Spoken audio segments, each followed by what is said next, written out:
You ever have one of those moments where someone's arrogance is so brazen, you can feel your blood pressure spike? Well, I had one of those moments.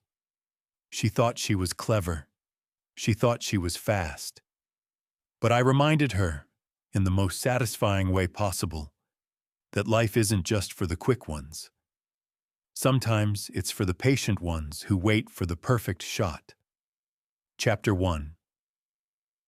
The calm before the storm. It was an ordinary afternoon at the store where I worked. The kind of shift where you can almost hear the clock ticking louder than the customers talking. I was second on call, meaning my register stayed closed until the first one started to back up. The air smelled faintly of coffee from the cafe corner, the hum of the coolers mixed with the beep-beep of the main register. Then, the line started growing. My headset crackled. "Register 2, you're needed!" Repeat, register 2. I took a deep breath, straightened my uniform, and walked over. This was routine. I'd open my till, gesture politely to the next customer in line. Everything by the book. Chapter 2, The Gentleman and the Jackal. The next in line was an older man. Gray hair, a soft smile, slow movements, like he carried the weight of years in his shoulders. He had already placed some of his groceries on the conveyor at the first register. I gave him a little wave. "Sir, you can come over here." He started to gather his items, carefully putting them back into his basket. That's when I heard the heels. Click, click, click, like a predator sensing prey. From behind him, she appeared. The Jackal. Late 30s, sleek hair pulled back so tight you could probably bounce a coin off it. Designer coat, oversized sunglasses inside the store, and that permanent smirk of someone who thinks rules are for other people. Without so much as eye contact, she swooped in, dumped her items on my conveyor belt, and stood there like she owned the place. Chapter 3. The First Offense. I froze for a moment. My training told me to be polite, but my gut told me I'd just witnessed something blatantly disrespectful. "Ma'am," I said firmly, "I actually called for the gentleman here." He was next. She didn't miss a beat. She tossed her hair, looked straight at me, and delivered her little philosophy. Life is for the quick ones. Not sorry, not I didn't realize. Just that smug little one-liner, like she was dropping wisdom from a mountaintop. I felt my jaw tighten.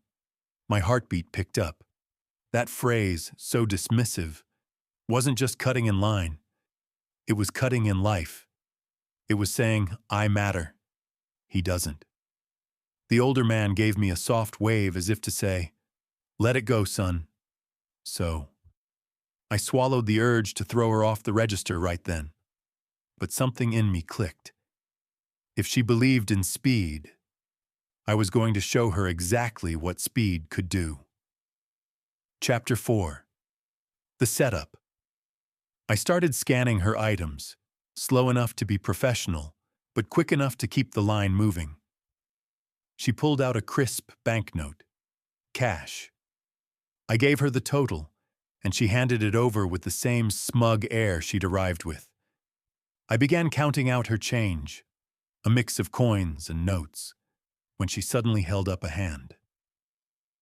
"Wait, I think I have the exact change, so you don't have to give me coins."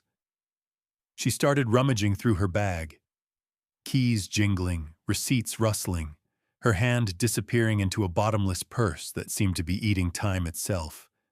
In that moment, I had everything. Her change counted, my hand poised, and a perfect line forming in my head. Chapter 5.